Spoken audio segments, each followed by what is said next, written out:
this is the last leg of this question, of this story with Rabbi Shimon. So he speaks about death and the different types of neshamot, and he says, "Come and see. If all the righteous people would have known that, which it means that there are some righteous people that are not at his level. They are not aware of that. They are not aware of that knowledge. Those people would have rejoiced on the day that when the Tamer has come to leave this world and to go to the divine palace." Interestingly enough, it's around Rabbi Shimon Bar Yochai that the idea of the Hilula, or the celebration of the anniversary of the Tzaddik, has emerged. The whole idea of Lag BaOmer, which is much later, that the association of Lag BaOmer with the death or the passing away of Rabbi Shimon Bar Yochai, has become a huge celebration. And it is because Rabbi Shimon Bar Yochai, or the author of the Zohar, refers to that day as a day of celebration, which is in itself not so crazy, because for people, to have this kind of awareness that I can do what I can do with my life, even without faith, when I put faith aside, just as a sobering idea that I want to look at my life as a process, and I fulfilled and I achieved things in my life. Of course, we're afraid of death, we're afraid of our demise. So the idea that we have an existence, a higher existence later on, helps a lot. But he deals with that, I think, primal and most devastating fear that we have, the fear of death, in that manner. And he says that they would have rejoiced because God would be happy with them. The only pleasure, here I wrote entertainment, but it's not, probably the word pleasure would be better. The only pleasure of HaKadosh Baruch Hu is the souls of the righteous. So that is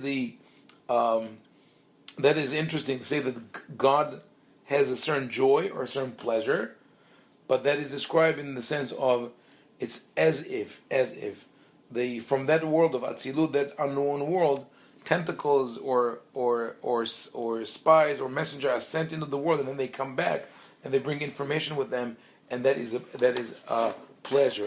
It's like the only way of that this abstract entity could derive some benefit from this world. But he goes on with the mashal. He says, "Tahazeh, come and see the awakening or the arousal of the love of Knesset Israel legabei kucha berichu, towards Kadosh Baruch Hu, nishmathon leTzaddikaya letata mita'arin la." The way the love of Knesset Israel, the Shekhinah, is aroused towards God is done through the neshamot of the tzaddikim, which is a concept that we've already seen. Begin the inun atyan misitra de malka misitra di dechura v'it'aruta da matelen ukva misitra di dechura v'it'arihimuta. The souls of the righteous down here arouse her because they come from the side of the king, which is Tiferet, the side of the male, and this arousal arrives at the female from the side of the male, and love is aroused. And here he starts answering his question of who pursues who. Is it the male who pursues the female, or is it the other way around? And it is found that the male arouses his affection and love to the female, and then the female is attached with love to the male. So he says, when he does the full circle, he says, yes, Knesset Israel is the one who pursues God and wants to cling to Him, but she is driven, even though she is a feminine concept, she is driven, the engine is the souls of the righteous, who in turn have a masculine factor element, and therefore we went back to the way of the world where it's the male who pursues the female.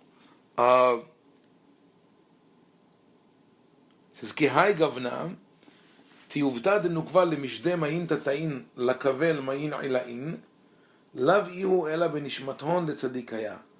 Similarly, the desire of the female to make the lower water flow towards the upper water only happens through the souls of the righteous. It's another facet of what it said before. I'm not going to go to elaborate too much on that. Could have different meaning. But he finishes with that. Praised are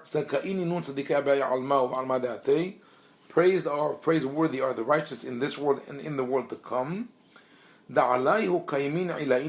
Since on them are sustained the upper and the lower worlds. This is a far-reaching statement. It is taken ve'alda ve'tzaddik yesod olam ktiv stam. It says the righteous is the foundation of the world without specification, meaning which world, this world or the world to come. He says it means both.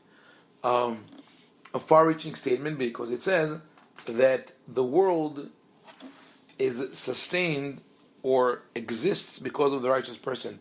But if I would ask the question, is this a mystical statement or not? Is it something that is innate to Jewish mysticism, or is it not? And the answer would be, it is not. It's already mentioned several times in Talmudic literature. The Talmud takes the Midrash takes the verse from Yirmiyahu, Im lo beriti yomam v'layla chukot shamayim v'aretz hosamti. If not for my covenant day and night, I will not. The world would not have been sustained.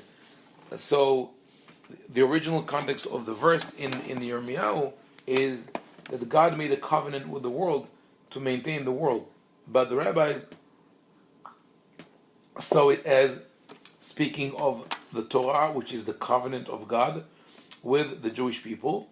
And they said, if we would not learn Torah day and night, the world would not have been sustained. The world would come to an end.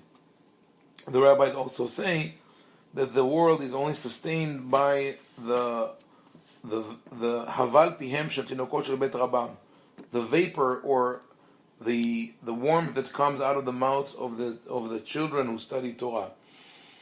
In another famous statement is al shlosha dvarim ha'olam kayam, ha'olam omed, al Torah v'al avoda v'al gemilut hasadim. The world is sustained by three pillars: Torah, avoda, gemilut hasadim. So that the idea of that the world is sustained by the learning, the study of Torah or the observance of the Torah, the avodah, which is either the worship at the temple or prayer or work, and gemilut hasadim and acts of loving kindness, basically says that the physical existence of the world depends on the actions of mankind, that they have to act with righteousness. So it's not such a far-fetched idea, only that when the build-up that leads to it is, and it is written in the singular, Tzaddik yesod olam, there are only few of those tzaddikim. The digression from or the departure from the Talmudic world view is that now only few people are entitled to that merit of they are the ones who sustain the world. In the Talmudic dictum, it's the children, all the children who study Torah. In Pirkei Avot, it's everyone who engages in the study of Torah or observance of mitzvot, loving kindness, and work is an active participant in the sustenance of the world. But in the Zohar, it is not. It's only the true righteous people. I want to show you that this here it could be well associated with Rabbi Shimon Bar Yochai. They say that the Zohar is attributed to him. I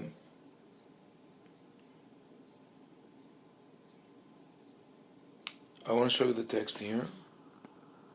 I want to show you this statement by Rabbi Shimon Bar Yochai. He says, he uses the word Bnei Aliyah, right? Here.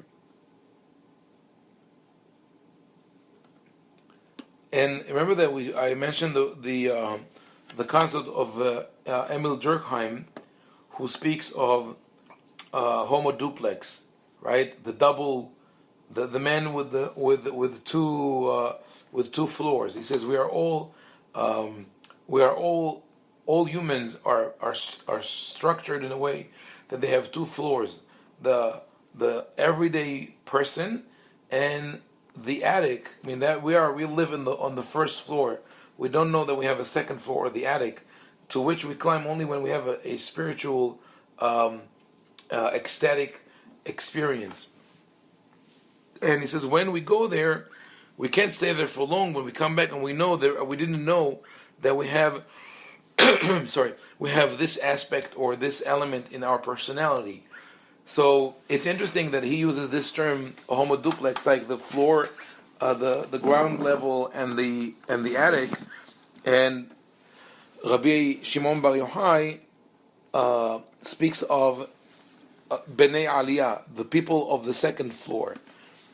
Here, Amar Hizkiah, Amar Rabbi Yirmiyah, Mishum Rabbi Shimon ben Yochai. The rabbi said that in the name of Rabbi Shimon ben Yochai. Ra'iti bnei aliyah vehen mu'atin. I have seen those who venture into the second floor, right? Those who live or of the more elevated stature, and they are very few. Im elef hen ani uvni mehen. If there are 1,000, me and my son are included. Im me'ahim, if there are only 100, ani uvni mehen. My son and I are part of them. If there are only 2, im shnayim hem, ani ubni hem. If there will be only 2, it will be me and my son. So yeah, it sounds a little pretentious, but also explains why later on the Zohar was attributed to Rabbi Shimon Bar Yochai. If you want to look at the full text, it's worth it to look at the whole paragraph where this is mentioned, because it really builds up the cause of the Tzaddik. It's in Tractate Sukkah, page 45, side B. So Sukkah 45b. Where did this concept? Where has it been developed to an extreme? The idea of the tzaddik as the foundation of the world, as the one who is basically the one that maintains all the world and connects them. Right. Right. So in Hasidut, this was taken to an extreme. The tzaddik is almost like a vehicle, an immediate vehicle that connects to God. The Hasidim comes to him, and they give the kvitlach, the notes. I mean, until today, Lubavitch Hasidim would consult the Rebbe through his online data. I mean, the books that are in digital form. If a Hasid wants to know the answer, would submit a question to the website, and it will randomly choose a text written by the Rebbe, and that is supposed to provide the answer. I mean, you need really a level of submission and acceptance that this is the tzaddik ador, as he's called, the righteous man of the generation, is a sort of almost a manifestation of God. I actually read in a Lubavitch bulletin the following exchange. One of the readers asked the rabbi. He said, "How can one have the proper kavanah, intention and focus in tefillah? Because the requirement is Shiviti Adonai Lenegdi Tamid. You always have to have God's name in front of you." He says, "I cannot do it. How do I achieve that?"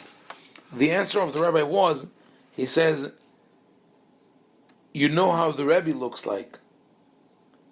So have in mind that the Rebbe, the Lubavitcher Rebbe, is standing in front of you and asks you, demands of you to pray to God.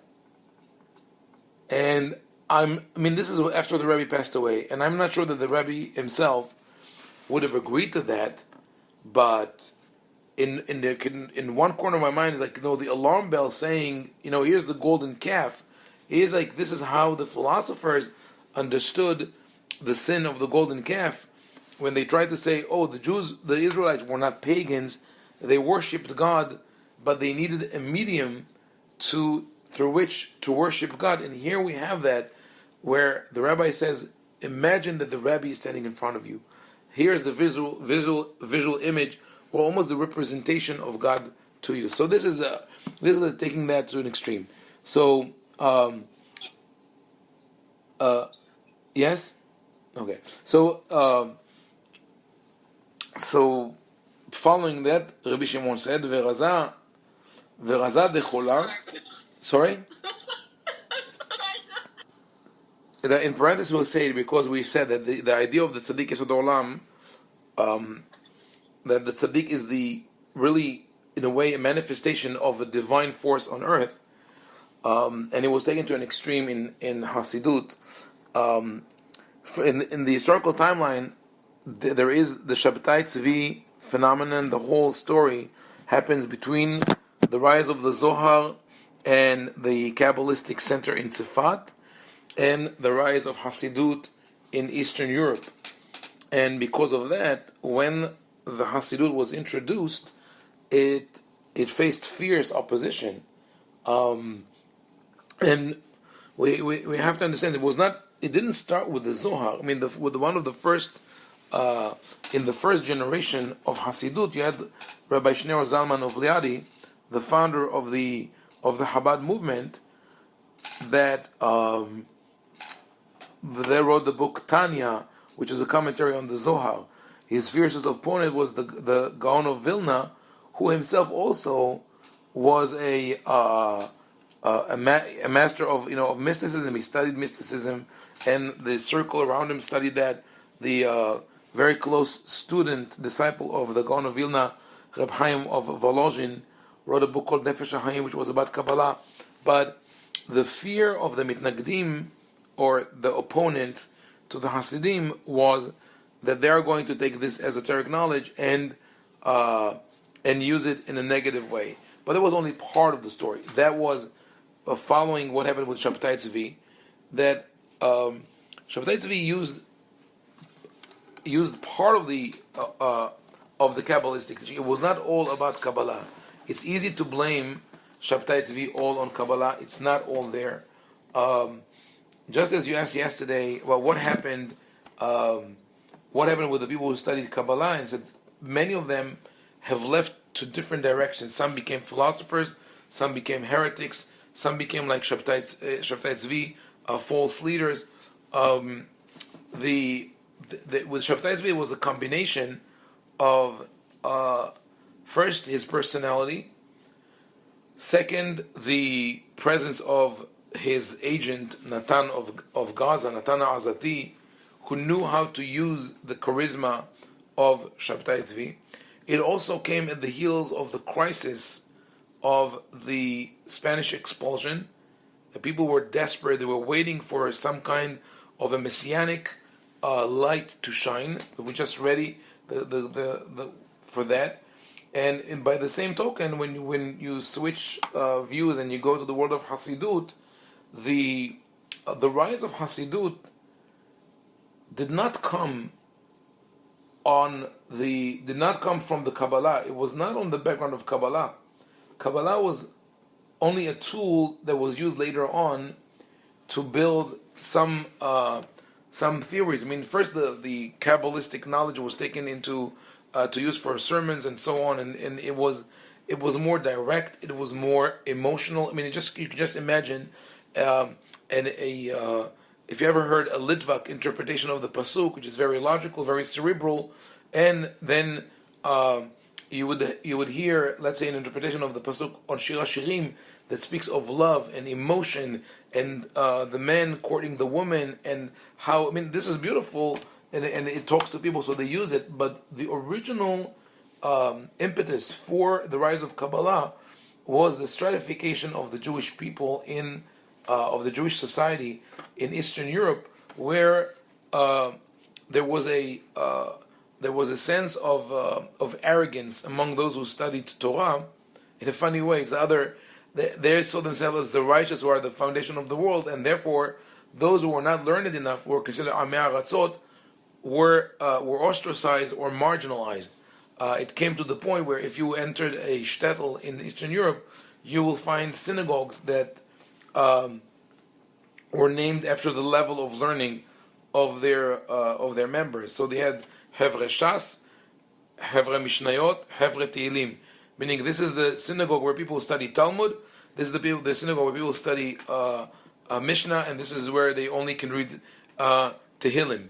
So you don't pay membership fees. Only they're going to test you. If you can't read the Mishnah, you're not welcome. So that is important to mention, because with the development of Kabbalah, we cannot, and as we saw it before in the first classes, we can never dissociate it from the social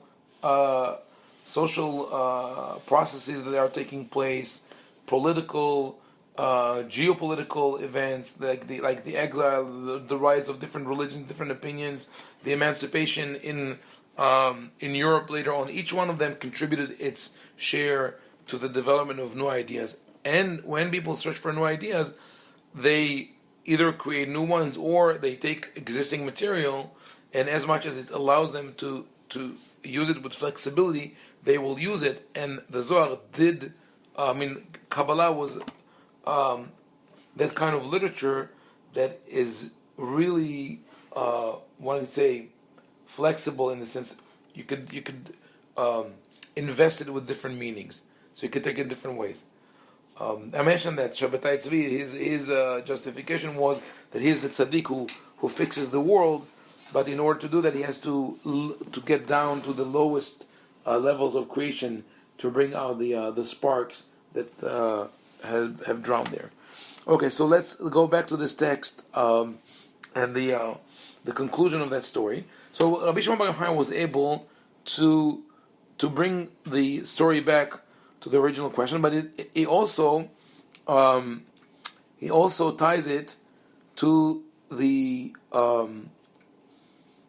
beginning of the statement of his son Rabbi Elazar. I mean, the verse that Rabbi Elazar heard from him, he spoke about the love of Knesset Israel, which is the Shekhinah, to the Kadosh Baruch Hu, which is Tiferet, and the seal, that she wants to be like the seal, and all that. So it was eventually brought back to the beginning, to the point of departure, and the final statement here is this: Verazat dechola tzaddik iu yesoda dil'ila v'iu yesoda letata. And the secret of all is that the righteous man is the foundation above and the foundation below. Below it's the tzaddik, the person on earth, and above is the Sefirah, which is above Malchut, called Sefirat Yesod. So there is a human tzaddik, there is a spiritual tzaddik, and the Shekhinah is in between. Another example of the ambiguity of the roles of the male and the female. The righteous from this side and the righteous from this side inherit her, and this is what is written: the righteous will inherit the land. They will, inherit the land Vadai.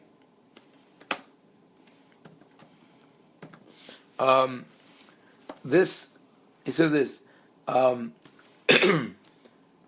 because we have this rich symbolism that each Sefirah has many different names. According to the pasuk, you could associate certain Sefirot with certain concepts. So the one of the names of Sfirat Malchut, which is the one which is between the two tzaddikim, the Yesod and the tzaddik, is Eretz. So once Rabbi Shimon concludes his discussion, he says, you have a tzaddik from below and tzaddik from above, and they inherit her. Why do they inherit her? In the terms of inheritance is, I think, the word inherit, even though, this is an exact translation of the word yarit. in Aramaic, but the word Yarash in Hebrew has another meaning besides of inheritance, which is actually associated to it, and that is to conquer. Usually in the Tanakh it would not say, when it says Yarash is to inherit, but Lehorish could be either to bequeath or to conquer, which we understand the connection because the first generation of the conquerors bequeaths the land to their children. So that, I think, is a more appropriate translation here. It's not the idea of inheriting, but rather conquering. They overpower the malchut, or now the malchut belongs to them. So we went back to the idea of the possession of. Eventually, we end up with the idea of the male possesses the female here, but he bases this on the pasuk Atau dichtiv tzaddikim yirshu aretz.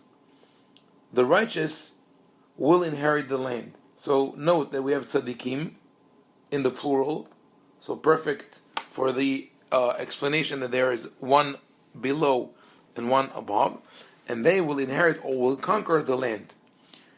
The land is malchut. And here is another common usage in Zohar language, vadai. Aretz vadai, certainly. Meaning, I've proven my point, there's no way to dispute it, or even more than that, this is not about a proof. When he says Aretz Vadai, it's the certainty is the idea of Torah Emet, the knowledge, the esoteric knowledge that is transmitted in channels that are not disturbed and cannot be refuted. So whenever the Zohar makes this statement Vadai, it's the same idea of this has already been established and it is not given to interpretation or to questioning. So at the end of the day, we have this whole story of the first Rabbi Elazar and Rabbi Abba entering the cave. They surround the cave with Torah, and then Rabbi Shimon approaches and he speaks. Rabbi Yehuda and Rabbi Yitzhak, who accompanied Rabbi Shimon, have no role. Rabbi Shimon is always surrounded with groups of there are people around him. Not all of them are active, and if we distill this whole discussion to one sentence, it would be that there is a constant movement and dynamics between the facets of the feminine and the masculine in the upper realms in the Sefirot, and the concept of the feminine and the masculine in this world, which is actually the righteous man. The Tzaddik, even though usually it's a male that we refer to, is composed of male and female, and he corresponds with those Sefirot of above. Maybe we'll just one second. Maybe we'll start this section about Iderat de Mashkena. We have some times, but let's stop for a second. That is true that that all these terms of Yadi'an, Ishtemodan, it is known, it has been established. Ita'arnabe, we've already discussed that. Vadai, clearly. Also there's a term Mamash. Da'ihu, da Mamash. This is like that, Mamash, exactly. Literally, all these terms come to fortify and establish the standing of the Zohar in a time where it was obviously it's going to be questionable, the way it was presented. So okay, we have maybe 10 minutes to look at this very interesting discussion of it's prefaced by the terms Idera de Mishkena or the Mashkena, the courtyard of the Mishkan, or the gathering that was on to study the Mishkan, but it actually speaks of the face of the king. The king is Tiferet, and when you just read the text without all the commentary, it is extremely anthropomorphic. It speaks about the head, the ears, the eyes, the nose, the beard of the king. The king being God, which is represented with Tiferet, which is the central Sefirah among all the Sefirot.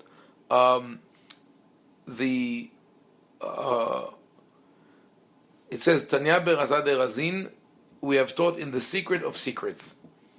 So there is a book or there's a knowledge called Razad Razin, which echoes the idea of the Setima, the Kol Setimin, that which is hidden behind all which are hidden, which is the Ein Sof. There is an inner point that nobody can achieve, but there is a parallel thing here, knowledge that is Razad Razin, but it still is accessible to the inner circle.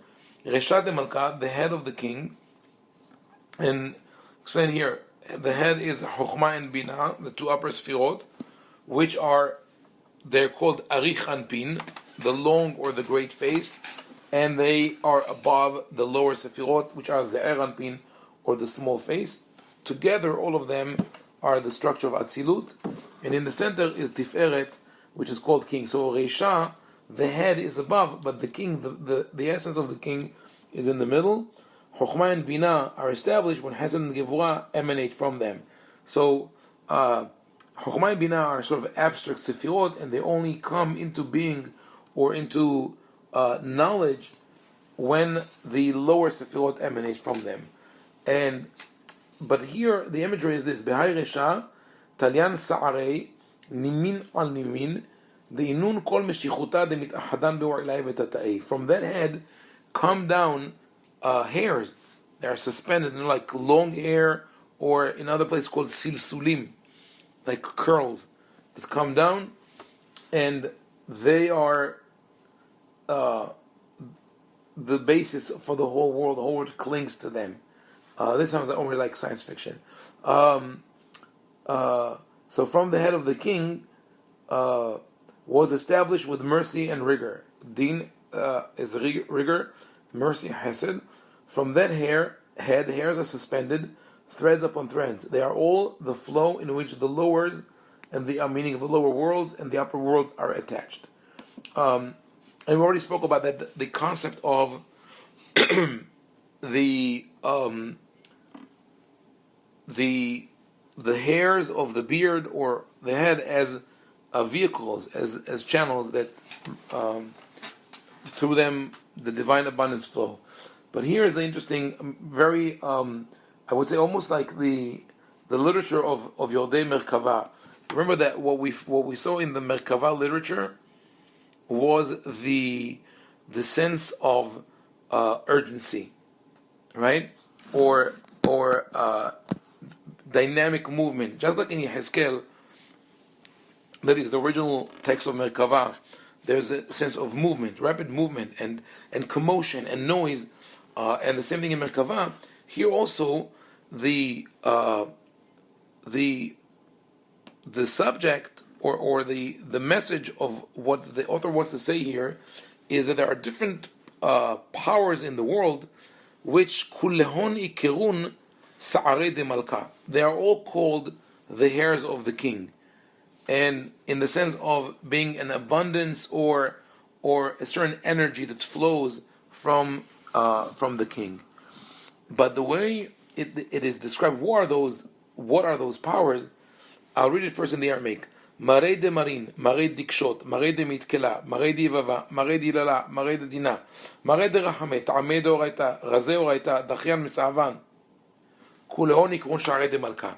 It's a rapid succession of more and more and more nouns that one feels overwhelmed. This is maybe because it describes the Atzilut or the face of the king. That is a place where one is in that level of meditation. But what is he speaking about? Marei de marin, the masters of masters. So just like in the Atzilut, there are the one that emanates other, which keeps flowing down. There's also the masters of masters. Could be divine powers, could be the teachers such as Rabbi Shimon or masters of others. Marei dikshot, the masters of truth. Could be truth in general or truth as the mystical wisdom. Marei de matkela, the masters of weight, those who measure the sins, the way they sin, the sins and the merits of each person. They also marei di vava, marei di lala, the masters of wailing and the masters of screaming.